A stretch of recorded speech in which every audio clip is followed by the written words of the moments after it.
ಮಠಗಳ ಮೇಲುಸ್ತುವಾರಿಯನ್ನ ನೋಡಿಕೊಳ್ಳುತ್ತಿರುವ ಹಾಗೂ ತನುಮನ ದಳದಿಂದ ಸೇವೆ ಮಾಡುತ್ತಿರುವ ಶ್ರೀ ಸದ್ಗುರು ಸಮರ್ಥ ಲಿಂಗರಾಜ ಮಹಾರಾಜರಿಗೆ ಯಲಟಿ ಗ್ರಾಮದ ಸಮಸ್ತ ಗುರುಬಳಗದ ವತಿಯಿಂದ ಕೋಟಿ ಕೋಟಿ ನಮನಗಳನ್ನು ಸಲ್ಲಿಸುತ್ತೇವೆ. ಎಲ್ಲ ಸಮಸ್ತ ಗುರುಬಳಗ ಹಾಗೂ ಊರಿನ ಹಿರಿಯರ ಒತ್ತಾಯದ ಮೇರೆಗೆ ಮುಂದಾಳತ್ವವನ್ನು ವಹಿಸಿಕೊಂಡು ಆಶ್ರಮದ ಎಲ್ಲ ಕಾರ್ಯಗಳನ್ನು ನಿರ್ವಹಿಸಿಕೊಂಡು ಹೋಗುತ್ತಿರುವ ನಿಮ್ಮ ನಿಸ್ವಾರ್ಥ ಸೇವೆಗೆ ನಾವು ಸದಾ ಚಿರಋಣಿಯಾಗಿದ್ದೇವೆ. ಸಮಸ್ತ ಶಿಷ್ಯ ಬಳಗದ ಅದಮ್ಯ ಆಶೆಯಂತೆ ಶ್ರೀ ಸದ್ಗುರು ಸಮರ್ಥ ರಾಮಕೃಷ್ಣ ಮಹಾರಾಜರ ನೂತನ ಬೃಂದಾವನದ ನಿರ್ಮಾಣದ ಕಾರ್ಯವನ್ನ ತುಂಬಾ ಕಾಳಜಿ ವಹಿಸಿ 7 ಜನ ಶಿಲ್ಪಿಗಳನ್ನ ಕರೆಯಿಸಿ ಎಲ್ಲರೂ ಒಪ್ಪುವಂತ ಒಂದು ನೀಲನಕ್ಷೆಯನ್ನ ಅಂತಿಮಗೊಳಿಸಿರುವುದು ನಮಗೆ ಹೆಮ್ಮೆಯ ವಿಷಯವಾಗಿದೆ. ನುರಿತ ಹಾಗೂ ಅನುಭವಿ ಶಿಲ್ಪಿಯಾದ ಗಣೇಶ್ ಶಿಲ್ಪಿ ಮುರುಡೇಶ್ವರ್ ಇವರು ತಯಾರಿಸಿದ ಒಂದು ನೀಲನಕ್ಷೆಯನ್ನ ಅಂತಿಮಗೊಳಿಸಿದ್ದು 3 ವರ್ಷದ ಅವಧಿಯೊಳಗೆ 3 ಕೋಟಿ 1 ಲಕ್ಷ ರೂಗಳಲ್ಲಿ ಇದನ್ನ ಒಪ್ಪಂದದ ಪ್ರಕಾರ ಕಾರ್ಯವನ್ನ ಪ್ರಾರಂಭಿಸಿದ್ದು ಸರಿಸುಮಾರು 2 ಕೋಟಿ ಹಣ ಮೇಲಿನ ಖರ್ಚಕ್ಕೆ ಮತ್ತು 3 ಕೋಟಿ ಹಣ ಮಂದಿರ ನಿರ್ಮಾಣಕ್ಕೆ ಒಟ್ಟು 5 ಕೋಟಿ ರೂಗಳ ಒಂದು ಬೃಹತ್ ಕಾರ್ಯವನ್ನ ಹಮ್ಮಿಕೊಂಡಿರುವುದರಿಂದ ಈ ಕಾರ್ಯಕ್ಕೆ ತಮ್ಮೆಲ್ಲರ ಸಹಾಯ ಸಹಕಾರವನ್ನ ನಾವು ಈ ಮೂಲ ಮಠದಿಂದ ಆಸೆ ಮಾಡ್ತೇವೆ. ಅದ್ರ ಜೊತೆಗೆ ಮಂದಿರ ನಿರ್ಮಾಣಕ್ಕೆ ಸರಿಸುಮಾರು 5 ಕೋಟಿ ರೂಗಳ ಅವಶ್ಯಕತೆ ಇರೋದರಿಂದ ಎಲ್ಲಾ ಶಾಖಾ ಮಠದ ಹಾಗೂ ಶ್ರೀ ಸದ್ಗುರು ಸಮರ್ಥ ರಾಮಕೃಷ್ಣ ಮಹಾರಾಜರ ಸತ್ಶಿಷ್ಯರು ಈ ಕಾರ್ಯಕ್ರಮದಲ್ಲಿ ಭಾಗವಹಿಸಬೇಕು. ಇದ್ರ ಜೊತೆಗೆ ಯಾಕೆಂದ್ರೆ ಇದು ಒಬ್ಬರು ಅಥವಾ ಇಬ್ಬರಿಂದ ಆಗ್ತಕ್ಕಂಥ ಕೆಲಸ ಕಾರ್ಯಗಳಲ್ಲ. ಯಾಕೆಂದ್ರೆ ಕೇವಲ ಲಿಂಗರಾಜ ಮಹಾರಾಜರು ಮುಂದಾಳತ್ವ ವಹಿಸಿಕೊಂಡಾರ ಲಿಂಗರಾಜ ಮಹಾರಾಜರ ಮಾಡಲಿ ಅಂತಂದ್ರೆ ಈ ಕೆಲಸ ಆಗ್ಲಿಕ್ಕೆ ಸಾಧ್ಯ ಇಲ್ಲ. ವೇದಿಕೆ ಮೇಲೆ ಆಶೀರ್ವಾಗಿರ್ತಕ್ಕಂಥ ತ್ರಿರತ್ನಗಳು ಅವರಿಗೆ ಮಾರ್ಗದರ್ಶಕರಾಗಿರ್ತಕ್ಕಂಥ ಇಬ್ಬರಿಗೆ ಶ್ರೀಗಳ ಮಾರ್ಗದರ್ಶನದಲ್ಲಿ ಈ ಕಾರ್ಯಗಳ ನೆರವೇರಬೇಕಾಗಿರುವುದರಿಂದ ವೇದಿಕೆ ಮೇಲೆ ಆಶೀರ್ವಾಗಿರ್ತಕ್ಕಂಥ ಭಾಗ್ಯೋದಯ ಮಹಾರಾಜರು, ನಮ್ಮೆಲ್ಲರ ಮಾರ್ಗದರ್ಶಕರಾಗಿರ್ತಕ್ಕಂಥ ಶ್ರೀಯುತ ಚೈತನ್ಯ ಮಹಾರಾಜರು ಹಾಗೂ ಎಲ್ಲ ಮಠದ ಸಮಸ್ತ ಗುರುಬಳಗದವರು ಈ ಕಾರ್ಯಕ್ಕೆ ಕೈ ಜೋಡಿಸಿದರೆ 3 ವರ್ಷದಲ್ಲಿ ದೇವಸ್ಥಾನವನ್ನ ಪೂರ್ಣಗೊಳಿಸ್ತೀನಿ ಅಂತಕೊಂಡು ನಾವು ಶಿಲ್ಪಿ ಜೊತೆಗೆ ಒಪ್ಪಂದವನ್ನು ಮಾಡ್ಕೊಂಡಿವಿ. 6 ಹಂತದಲ್ಲಿ ಹಣವನ್ನು ನೀಡೋದಂತೇಳಿ ಹಣದ ಹರಿವು ಹೆಂಗೆ ಹರ್ಕೊಂಡು ಬರ್ತೈತಲ್ಲ ಅದರ ಮೇಲೆ ಈ ಎಲ್ಲ ಕಾರ್ಯಕ್ರಮಗಳು ನಿಂತಿರ್ತಾವ. ಹೀಗಾಗಿ ಅತಿ ಶೀಘ್ರದಲ್ಲಿ ಒಂದು ವಿಷಯವನ್ನ ತಮ್ಮೆಲ್ಲರ ಭಕ್ತರಲ್ಲಿ ಸ್ಪಷ್ಟಪಡಿಸಬೇಕಾಗಿತ್ತು. ಶ್ರೀ ಸದ್ಗುರು ಸಮರ್ಥ ನರಸಿಂಹೇಶ್ವರ ಮಹಾರಾಜರ ಅಜ್ಞಾತ ಆಶ್ರಮದ ಎಲ್ಲ ಕಾರ್ಯಗಳು ಪೂರ್ಣಗೊಂಡವು. ಯಾಕಂದ್ರೆ ಶ್ರೀ ಸದ್ಗುರು ಸಮರ್ಥ ನರಸಿಂಹೇಶ್ವರ ಮಹಾರಾಜರ ಪರಮ ಶಿಷ್ಯರಾಗಿರ್ತಕ್ಕಂಥ ಶ್ರೀ ಸದ್ಗುರು ಸಮರ್ಥ ರಾಮಕೃಷ್ಣ ಮಹಾರಾಜರು ತನ್ನ ಗುರುವಿನ ಕೆಲಸವನ್ನ ಏನು ಮಾಡಬೇಕಾಗಿತ್ತಲ್ಲ ಆ ಎಲ್ಲಾ ಕಾರ್ಯಗಳನ್ನ ಮಾಡಿಯೇ ಹೋಗಿದ್ದಾರೆ. ಹೀಗಾಗಿ ತಾವು ಸಲ್ಲಿಸ್ತಕ್ಕಂಥ ಏನು ದೇಣಿಗೆ ಹಣ ಐತಲ್ಲ, ತಾವು ಕೊಡ್ತಕ್ಕಂಥ ಏನು ದೇಣಿಗೆ ಹಣ ಐತಲ್ಲ ಆ ದೇಣಿಗೆ ಹಣ ಸಂಪೂರ್ಣವಾಗಿ ಶ್ರೀ ಸದ್ಗುರು ಸಮರ್ಥ ರಾಮಕೃಷ್ಣ ಮಹಾರಾಜರ ನೂತನ ಮಂದಿರದ ನಿರ್ಮಾಣಕ್ಕನ್ನ ಹೋಗುತ್ತೆ ಹೊರತಾಗಿ ತಾವು ಯಾರ್ಯಾರೋ ಹೇಳಿದ ಮಾತುಗಳನ್ನ ಕೇಳ್ಕೊಂಡು ಮನಸ್ಸನ್ನು ಗಲ್ಬಿಲಿ ಮಾಡ್ಕೊಳ್ಬೇಡ್ರಿ. ಇಲ್ಲಿ ಹಣವನ್ನ ನಾವು ಯಾವುದು ಶ್ರೀ ಸದ್ಗುರು ಸಮರ್ಥ ನರಸಿಂಹೇಶ್ವರ ಮಹಾರಾಜರ ಆಶ್ರಮಕ್ಕೆ ಬಳಸ್ಕೊಳ್ಳೋದಿಲ್ಲ. ಯಾಕಂದ್ರೆ ಅವರ ಪರಮ ಶಿಷ್ಯರಾಗಿರ್ತಕ್ಕಂಥ ಶ್ರೀ ಸದ್ಗುರು ಸಮರ್ಥ ರಾಮಕೃಷ್ಣ ಮಹಾರಾಜರು, ಮೌರ್ಯ ಮಹಾರಾಜರು, ಮಲ್ಲೇಶ್ವರ ಮಹಾರಾಜರು ಹಾಗೂ ಹಲವಾರು ಜನರು ತನ್ನ ಗುರುವಿನ ಕೆಲಸವನ್ನು ಏನ್ ಮಾಡ್ಬೇಕಾಯ್ತಲ್ಲ ಆ ಎಲ್ಲ ಕೆಲಸವನ್ನು ಮಾಡಿ ಮುಗಿಸ್ಬಿಟ್ಟಿದ್ದಾರೆ. ಹೀಗಾಗಿ ಅಲ್ಲಿ ಯಾವ ಅಭಿವೃದ್ಧಿ ಕಾರ್ಯಗಳು ಈ ಸದ್ಯಕ್ಕೆ ಬಾಕಿ ಉಳಿದಿಲ್ಲ. ಹೀಗಾಗಿ ನೀವು ಕೊಟ್ಟಿರ್ತಕ್ಕಂಥ ಹಣ ನಿಮ್ಮ ಪರಿಶ್ರಮದ ಹಣ ಪೂರ್ತಿಯಾಗಿ ಏನಪ್ಪಾ ಅಂತಂದ್ರೆ ಶ್ರೀ ಸದ್ಗುರು ಸಮರ್ಥ ರಾಮಕೃಷ್ಣ ಮಹಾರಾಜರ ನೂತನ ಮಂದಿರಕ್ಕನ್ನ ಅರ್ಪಣೆ ಆಗತ್ತಿ. ಆದಷ್ಟು ಶೀಘ್ರದಲ್ಲಿ ಮಹಾರಾಜರ ಹೆಸರಿನಲ್ಲಿ ಒಂದು ಖಾತೆಯನ್ನು ಪ್ರಾರಂಭ ಮಾಡ್ತೀವಿ, ಒಂದು ಸಮಿತಿಯನ್ನು ರಚನೆ ಮಾಡ್ತೀವಿ. ಆ ಸಮಿತಿಯ ಮೂಲಕ ತಾವೆಲ್ಲರೂ ವೇದಿಕೆ ಮೇಲೆ ಕಟ್ಟಡ ನಿರ್ಮಾಣಕ್ಕೆ ವಾಗ್ದಾನ ಮಾಡೋರಿದ್ರಿ ಅಂದ್ರನ್ನ ಈ ವೇದಿಕೆ ಮೇಲೆ ವಾಗ್ದಾನ ಮಾಡ್ರಿ. ಅಲ್ಲಿ ಒಂದು ನಮ್ಮ ಕಾರ್ಯಕರ್ತರನ್ನು ಕೊಡ್ತೀವಿ. ಪ್ರತಿಯೊಬ್ಬರು ತಮ್ಮ ಹೆಸರು ಮತ್ತು ಮೊಬೈಲ್ ನಂಬರ್ ಅನ್ನು ಕೊಟ್ಟು ಹೋಗ್ರಿ. ಯಾಕಂದ್ರೆ ಸಮಿತಿ ರಚನೆ ಆದ್ಮೇಲತ್ತ ಮಹಾರಾಜರ ಹೆಸರಲ್ಲಿ ಖಾತೆಯನ್ನು ತೆರೆದ ಮೇಲತ್ತ ಏನಪ್ಪಾ ಅಂತಂದ್ರೆ ಯಾಕಂದ್ರೆ ಹಣದ ದುರ್ಬಳಕೆ ಆಗಬಾರ್ದು ಅನ್ನೋ ಕಾರಣ. ಯಾಕಂದ್ರೆ ಪ್ರತಿಯೊಂದು ದುಡ್ಡು ಕೂಡ ಒಂದೊಂದು ಪರಿಶ್ರಮದ ಫಲ ಆಗಿರ್ತೈತಿ. ನೀವು ದಾಸೋಹಕರೇ ಕೊಡ್ರಿ ಅಥವಾ ಏನಪ್ಪಾ ಅಂದ್ರೆ ಮಂದಿರ ನಿರ್ಮಾಣಕರೇ ಕೊಡ್ರಿ, ಯಾವುದೇ ಇನ್ನು ಮುಂದೆ ನಮ್ಮ ಆಶ್ರಮಕ್ಕೆ ಹಣ ಬರಬೇಕಾಗಿತ್ತು ಅಂತಂದ್ರೆ ಅದು ಅಕೌಂಟ್ ಮೂಲಕ ಬರಲಿ. ನಾವು ಸ್ಕ್ಯಾನರ್ಗಳನ್ನ ಕಳಿಸ್ಕೊಡ್ತೀವಿ. ಪ್ರತಿಯೊಂದು ಶಾಖಾ ಮಠಕ್ಕೂ ಆ ಸ್ಕ್ಯಾನರ್ಗಳನ್ನ ಮತ್ತು ಅಕೌಂಟ್ ಓಪನ್ ಮಾಡಿದ್ದ ಖಾತೆಯ ಮಾಹಿತಿಯನ್ನ ನಿಮಗೆ ನೀಡ್ತೀವಿ. ಇದು ನೀಡೋದ್ರ ಮೂಲಕ ಪ್ರತಿ ತಿಂಗಳು ಏನಪ್ಪಾ ಅಂತಂದ್ರೆ ಒಂದು ಟ್ಯಾಲಿ ಸಾಫ್ಟ್ವೇರ್ ಹಾಕೊಂಡು ಪ್ರತಿ ತಿಂಗಳು ನೀವೇನು ದೇಣಿಗೆಯನ್ನು ಕೊಟ್ಟಿರ್ತೀರಲ್ಲ ಆ ದೇಣಿಗೆ ಕೊಟ್ಟ ಹಣ ಆ ತಿಂಗಳು ಆಗಿರ್ತಕ್ಕಂಥ ಖರ್ಚು ಇದೆಲ್ಲವನ್ನು ಏನಪ್ಪಾ ಅಂತಂದ್ರೆ ಒಂದು ಫೈಲ್ ಮಾಡಿ ಇಡ್ತೀವಿ. ತಾವು ಯಾರು ಬೇಕಾದ್ರೂ ದೇಣಿಗೆ ಒಂದು 100 ರೂಪಾಯಿ ದೇಣಿಗೆ ಕೊಟ್ಟವರು ಕೂಡ ಹಕ್ಕದಾರರೇ. ಹೀಗಾಗಿ ತಾವು ಯಾರು ಬೇಕಾದ್ರೂ ದೇಣಿಗೆ ಕೊಟ್ಟ ಹಣ ಎಲ್ಲಿ ಖರ್ಚಾಯಿತು ಅಂತ ಕೇಳಲಿಕ್ಕೆ ತಾವು ಭದ್ರನೆ.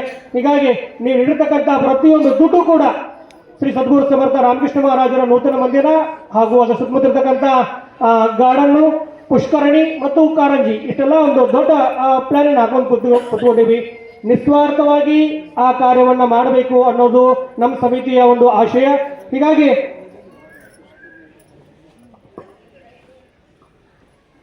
ಶ್ರೀಯುತ ಬಸು ಪಾವಟಿಯವರು ಮಹಾರಾಜರ ಮಂದಿರ ನಿರ್ಮಾಣಕ್ಕೆ 5,000 ರೂಪಾಯಿಗಳನ್ನ ಕಾಣಿಕೆಯನ್ನು ನೀಡಲಿಕ್ಕೆ ಬಯಸಿದ್ದಾರೆ. ಅವರಿಗೆ ತುಂಬ ಹೃದಯದ ಧನ್ಯವಾದಗಳು. ಅತಿ ಶೀಘ್ರದಲ್ಲೇ ಖಾತೆಯನ್ನು ಪ್ರಾರಂಭ ಮಾಡಿ ಸಮಿತಿ ಮೂಲಕ ಖಾತೆಯನ್ನು ಪ್ರಾರಂಭ ಮಾಡ್ತೀವಿ. ಆ ಖಾತೆಯ ಮಾಹಿತಿಯನ್ನು ತಮಗೆ ನೀಡ್ತೀವಿ ಮತ್ತು ಸ್ಕ್ಯಾನರ್ ಅನ್ನ ನೀಡ್ತೀವಿ. ಹೀಗಾಗಿ ಎಲ್ಲವೂ ಏನಪ್ಪಾ ಅಂತಂದ್ರೆ ಪಾರದರ್ಶಕವಾಗಿ ಎಲ್ಲ ಖರ್ಚು ವೆಚ್ಚಗಳು ನಡೀಲಿ ಅನ್ನೋದು ನಮ್ಮ ಆಶಯ. ಹೀಗಾಗಿ ಮಹಾರಾಜರ ಕಟ್ಟಡ ನಿರ್ಮಾಣಕ್ಕೆ ಏನಾದರೂ ದುಡ್ಡು ನೀಡಬೇಕಾಗಿತ್ತು ಅಂತಂದ್ರೆ ನೇರವಾಗಿ ಒಂದು ಆಶ್ರಮಕ್ಕನ್ನ ನೀಡ್ರಿ. ಇಲ್ಲಾಂದ್ರೆ ಇನ್ನೊಂದು ಸ್ವಲ್ಪ ದಿವಸ ಆದ್ಮೇಲೆ ಏನಪ್ಪಾ ಅಂದ್ರೆ ಸಮಿತಿ ಮೂಲಕ ನಾವೇ ನಿಮ್ಮ ಮನೆಗೆ ಬರ್ತಕ್ಕಂಥ ಒಂದು ಕಾರ್ಯವನ್ನು ಹಾಕೊಂಡಿದ್ದೀವಿ. ಮನೆಗೆ ಬಂದಾಗ ರಸೀದಿ ದೇಣಿಗೆ ಪಾವತಿಯನ್ನು ಮಾಡ್ತೀವಿ, ದೇಣಿಗೆ ಪಾವತಿಯನ್ನು ನೀಡ್ತೀವಿ. ಅಥವಾ ಖಾತೆಗೆ ಜಮಾ ಮಾಡಿದ್ರೆ ಖಾತೆಗೆ ಜಮಾ ಮಾಡ್ರಿ. ಮೂಲ ಹಣ ಮೂಲ ಉದ್ದೇಶಕ್ಕೆ ತಲುಪಲಿ ಅನ್ನೋದು ನಿಮ್ಮೆಲ್ಲರ ಆಶಯ. ಹೀಗಾಗಿ ಎಲ್ಲ ಭಕ್ತಾದಿಗಳು ತಮ್ಮ ಹೆಸರು ಮತ್ತು ಮೊಬೈಲ್ ನಂಬರ್ ಅನ್ನ ನಮ್ಮ ಕಾರ್ಯಕರ್ತರು ನೀಡಿದಪ್ಪ ಅಂತಂದ್ರೆ ಮುಂದಿನ ಆಗು ಹೋಗುಗಳು ಆಶ್ರಮದಲ್ಲಿ ನಡೀತಕ್ಕಂಥ ಎಲ್ಲ ಕಾರ್ಯಕ್ರಮಗಳನ್ನ ಒಂದು ವಾಟ್ಸಪ್ ಗ್ರೂಪ್ ಅನ್ನು ಮಾಡೋದ್ರ ಮೂಲಕ ತಮಗೆ ಮಾಹಿತಿಯನ್ನ ನೀಡಿ ಯಾವ ಕಾರ್ಯವನ್ನ ಅತ್ಯಂತ ಯಶಸ್ವಿಯಾಗಿ ಹಮ್ಮಿಕೊಳ್ಬೇಕು ಅನ್ಕೊಂಡಿದೀವಿ ಆ ಕಾರ್ಯವನ್ನ ಅಷ್ಟೇ ಯಶಸ್ವಿಯಾಗಿ ಹಮ್ಮಿಕೊಳ್ತೀವಿ. ಯಾಕಂದ್ರೆ ಒಂದು ಆಶ್ರಮ ಅಂದಮೇಲೆ ಇಲ್ಲಿ ನಿತ್ಯ ನಿರ್ವಹಣೆ ಮಾಡೋರು ಬೇಕು, ಧ್ಯಾನ ಮಾಡೋರು ಬೇಕು, ದಾಸೋಹ ಪಾರಾಯಣ ಮಾಡೋರು ಬೇಕು, ಕಸ ಹೊಡೆಯೋರು ಬೇಕು. ಯಾಕಂದ್ರೆ ಕಸ ಹೊಡೆಯೋರಿಗೆ ನೀವು ಧ್ಯಾನ ಯಾಕೆ ಮಾಡಿಲ್ಲ ಅಂತ ಕೇಳಿದ್ರೆ ಆಗೋದಿಲ್ಲ. ಯಾಕಂದ್ರೆ ಕಸ ಹೊಡೆಯೋದು ಪವಿತ್ರವಾದ ಕಾರ್ಯನೇ. ಹೀಗಾಗಿ ಒಂದು ಆಶ್ರಮ ಸುಸ್ಥಿರವಾಗಿ ನಡಿಬೇಕಾಗಿತ್ತು ಅಂತಂದ್ರೆ ಕಾಯದಕ್ಕೂ ಅಷ್ಟೇ ಮಹತ್ವ ಆಯ್ತು. ಯಾಕಂದ್ರೆ ತನು ಮನ ಧನ ಈ ತ್ರಿರತ್ನಗಳು ಸೇರಿದಾಗ ಮಾತ್ರ ಏನಪ್ಪಾ ಅಂದ್ರೆ ಒಂದು ಆಶ್ರಮ ಯಶಸ್ವಿಯಾಗಿ ನಡಲಿಕ್ಕೆ ಸಾಧ್ಯ ಇದೆ. ಹೀಗಾಗಿ ಈ ತ್ರಿರತ್ನಗಳು ನಮ್ಮ ಆಶ್ರಮದಲ್ಲಿ ಅದಾವಣ. ಯಾಕಂದ್ರೆ ತನುದ ಶರೀರವನ್ನು ಬಳಸಿಕೊಂಡು, ಯಾಕಂದ್ರೆ ಫಾರೆಸ್ಟ್ ಆಫೀಸ್ನವರು ವಿರೋಧ ಮಾಡಿದಾಗ ರಾತ್ರೋರಾತ್ರಿ ಏನಪ್ಪಾ ಅಂದ್ರೆ ನೀವು ಅಲ್ಲಿ ಒಂದ್ಸರಿ ತಿರುಗಿ ಬಂದ್ಬಿಟ್ರೆ ಗೊತ್ತಾಗೈತಿ. ಅಚ್ಚ ಲಾಸ್ಟಿಗೆ 8 ರಿಂದ 10 ಫೂಟ್ ಬರಿ ಬಿದ್ದದ್ರಿ. ರಾತ್ರಿ ಹಗಲು ಅಲ್ಲಾರ್ದ್ರಿಂದ 30 ರಿಂದ 40 ಜನ ನಮ್ಮ ಬಳಗ ನಿಂತುಕೊಂಡು ಆ ಕಾರ್ಯವನ್ನ ಮಾಡಿದ. ಅದು ತನ್ನ ಮನದಿಂದ ಅಂದ್ರಣ ಜ್ಞಾನ ಮಾಡ್ತಕ್ಕಂಥವ್ರು, ಧನದಿಂದ ಅಂದ್ರಣ ತಮ್ಮಂತ ಸದ್ಭಕ್ತರು ಹಣವನ್ನ ನೀಡಿ ಕಾರ್ಯವನ್ನು ಮಾಡ್ತಕ್ಕಂಥವ್ರು. ಈ ತನು ಮನ ಧನ ಈ ಮೂರು ಸೇರಿದಾಗ ಮಾತ್ರ ಆಶ್ರಮ ಮತ್ತು ನಾವು ಅನ್ಕೊಂಡಿರ್ತಕ್ಕಂಥ ಮಹಾರಾಜರ ಬೃಂದಾವನ ನಿರ್ಮಾಣ ಆಗಲಿಕ್ಕೆ ಸಾಧ್ಯ ಐತಿ. ಹೀಗಾಗಿ ತಾವೆಲ್ಲರ ಸಹಕಾರ, ಎಲ್ಲ ಶಾಖಾ ಮಠದ ಇಲ್ಲಿ ಯಾವ ಭೇದ ಭಾವಗಳು ಬೇಡ. ಆ ಮಹಾರಾಜ ಶಿಷ್ಯರು, ಈ ಮಹಾರಾಜ ಶಿಷ್ಯರು, ನಾವು ನೀವು ಅನ್ನೋದು ಬೇಡ. ಎಲ್ಲರೂ ಒಂದಾಗಿ ನಮ್ಮ ಗುರುವಿನ ಕೆಲಸವನ್ನು ಮಾಡಬೇಕಾಗಿತ್ತು. ಆ ಗುರುವಿನ ಕೆಲಸವನ್ನು ಮಾಡೋಣ. ತಮ್ಮ ಸದ್ಬಳಕೆಯ ಹಣ, ತಮ್ಮ ಪರಿಶ್ರಮದ ಹಣ ನೀವು ಏನು ಅನ್ಕೊಂಡು ಕೊಡ್ತೀರಿ ಅದಕ್ಕೆ ಬಳಕೆ ಆಗಲಿ ಅನ್ನೋದು ಅಷ್ಟೇ ನಮ್ಮ ಉದ್ದೇಶ. ಹೀಗಾಗಿ ತಮ್ಮೆಲ್ಲರಿಗೂ ಕಾರ್ಯಕ್ರಮಕ್ಕೆ ಆಗಮಿಸಿ ವೇದಿಕೆಯನ್ನ ಅಲಂಕರಿಸತಕ್ಕಂಥ ಈ ಕಾರ್ಯಕ್ರಮದ ದಿವ್ಯ ಸಾನ್ನಿಧ್ಯವನ್ನು ವಹಿಸಿರ್ತಕ್ಕಂಥ ಶ್ರೀಗಳು, ಇಪ್ಪರಿಗೆ ಶ್ರೀಗಳು ತಮ್ಮೆಲ್ಲರನ್ನ ಉದ್ದೇಶಿಸಿ ಹೀಗಾಗಿ ಒಂದು ಸಣ್ಣ ಬದಲಾವಣೆ, ನಮ್ಮೆಲ್ಲರ ಒತ್ತಾಯದ ಮೇರೆಗೆ ಮುಂದಾಳತ್ವವನ್ನು ವಹಿಸಿಕೊಂಡು ವರ್ಷ ಪರ್ಯಂತರವಾಗಿ ಈ ಎಲ್ಲ ಕಾರ್ಯಗಳನ್ನ ಎಷ್ಟೇ ತೊಡರುಗಳು ಬಂದರೂ ಕೂಡ, ಯಾಕಂದ್ರೆ ನಿಂದಕಣಿಯಾರೆ ಅಂಗಣವೇ ಕುಟೀಚವಾಯೆ ಬಿಡಪಾಣಿ ಬಿಡಸಾವನ ನಿರ್ಮಲ ಕರಾವೆ ಸ್ವಭಾವ ಅಂತ ಹೇಳ್ತಾರೆ ಕಬೀರದಾಸರು ಅಂತ ಕರಿ. ಯಾಕಂದ್ರೆ ನಿಂದಕರು ಇರ್ಬೇಕ್ರಂತ ಇದ್ರೇ ನಾವು ಯಾವಾಗಲೂ ಆಕ್ಟಿವ್ ಆಗಿರ್ತೀವಿ. ಹೀಗಾಗಿ ಎಂಥ ತೊಂದರೆಗಳು ಬಂದರು, ಎಂಥ ಬೈಗಳು ಬಂದ್ರು, ಏನೇ ಕಠೋರ ಮಾತುಗಳು ಬಂದರೂ ಅದೆಲ್ಲವನ್ನ ಸಹಿಸಿಕೊಂಡು ಗುರುವಿನ ಕಾರ್ಯಕ್ಕೆ ಮುನ್ನುಗ್ಗಿರ್ತಕ್ಕಂಥ ಶ್ರೀ ಸದ್ಗುರು ಸಮರ್ಥ ಲಿಂಗರಾಜ ಮಹಾರಾಜರಿಗೆ ವೇದಿಕೆ ಮೇಲೆ ಆಶೀರ್ವಾದಾಗಿರ್ತಕ್ಕಂಥ ಈ ಕಾರ್ಯಕ್ರಮದ ದಿವ್ಯ ಸಾನ್ನಿಧ್ಯವನ್ನು ಹೆಚ್ಚಿರ್ತಕ್ಕಂಥ ಶ್ರೀಗಳು ಭಾಗ್ಯೋದಯ ಮಹಾರಾಜರು ಮತ್ತು ಚೈತನ್ಯ ಮಹಾರಾಜರು ಗೌರವ ಸಮರ್ಪಣೆಯನ್ನು ಸಲ್ಲಿಸಬೇಕೆಂದು ಅವರು ಕೇಳಿಕೊಳ್ತೇನೆ.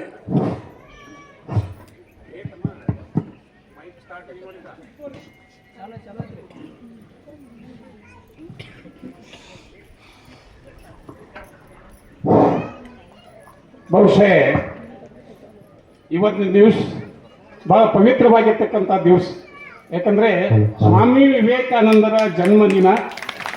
ಸ್ವತಃ ಸ್ವಾಮಿ ವಿವೇಕಾನಂದನೇ ಇವತ್ತಿನ ದಿವಸ ನಮ್ಮ ಮಠಕ್ಕೆ ಆಗಮಿಸಿದ್ದಾರೆ. ಯಾಕಂದ್ರೆ ಪ್ರಭುಜಿ ಮಹಾರಾಜರು ದಿವ್ಯ ತೇಜಸ್ಸು ಮೇರು ವ್ಯಕ್ತಿತ್ವದಲ್ಲಿ ಸ್ವಾಮಿ ವಿವೇಕಾನಂದನೇ ಆಗಿದ್ದಾರೆ. ಆ ಸ್ವಾಮಿ ವಿವೇಕಾನಂದರಿರ್ತಕ್ಕಂಥದ್ರಲ್ಲಿ ನಮ್ಮ ಲಿಂಗರಾಜ ಮಹಾರಾಜರಿಗೆ ಆಶೀರ್ವಾದ ಮಾಡ್ತಿರ್ತಾರೆ. ನನಗೆ ಬಹುಶಃ ರಾಮಕೃಷ್ಣ ಮಹಾರಾಜ ಮೇಲಿನ ಮೇಲೆ ಹೇಳ್ತಿದ್ರು, ದೈವತ್ವ ಪ್ರತಿಯೊಬ್ಬ ಮನುಷ್ಯನಲ್ಲಿ ನೆಲೆಸಿದ್ದು, ಆತ್ಮ ಸಾಕ್ಷಾತ್ಕಾರ, ಸಮಾನತೆ ಹಾಗೂ ಯಾರಿಗೂ ಕೇಡು ಬಯಸುವುದೇ ಇರುವುದೇ ನಿಜವಾದ ಆರಾಧನೆ ಅಂತಕ್ಕಂಥದ್ದು. ಆ ನಿಜವಾದ ಆರಾಧನೆಯನ್ನ ನಾವು ಎಲ್ಲರೂ ಕೂಡಿ ರಾಮಕೃಷ್ಣ ಮಹಾರಾಜರ ಆರಾಧನೆ ಮಾಡ್ತಿರ್ತೀವಿ ಅಂತಕ್ಕಂಥದ್ದು. ಅತ್ಯಂತ ಧನ್ಯವಾದಗಳು ಪ್ರಭುಜಿ ಮಹಾರಾಜರಿಗೆ. ಯಾಕಂದ್ರೆ ಪ್ರಭುಜಿ ಮಹಾರಾಜರು ಸ್ವತಃ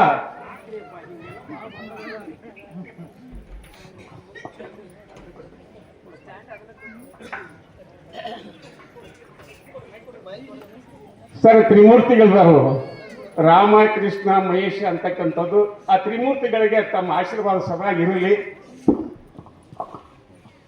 ಜನಪ್ರಿಯ ಶಾಸಕರಾಗಿರ್ತಕ್ಕಂಥ ಶ್ರೀ ಸಿದ್ದಣ್ಣ ಸೌದಿಯವರ ಅತ್ತ ಸಹಾಯಕರಾಗಿರ್ತಕ್ಕಂಥ ಹನಗಂಡಿ ಸರ್ ಅವರಿಗೆ ಗೌರವ ಸಮರ್ಪಣೆ. ವೇದಿಕೆ ಮೇಲೆ ಆಶೀರ್ವದಿರ್ತಕ್ಕಂಥ ಎಲ್ಲ ಪೂಜ್ಯರು ಅವರಿಗೆ ಗೌರವ ಸಮರ್ಪಣೆಯನ್ನು ಸಲ್ಲಿಸಬೇಕೆಂದು ಕೇಳಿಕೊಳ್ತೇವೆ.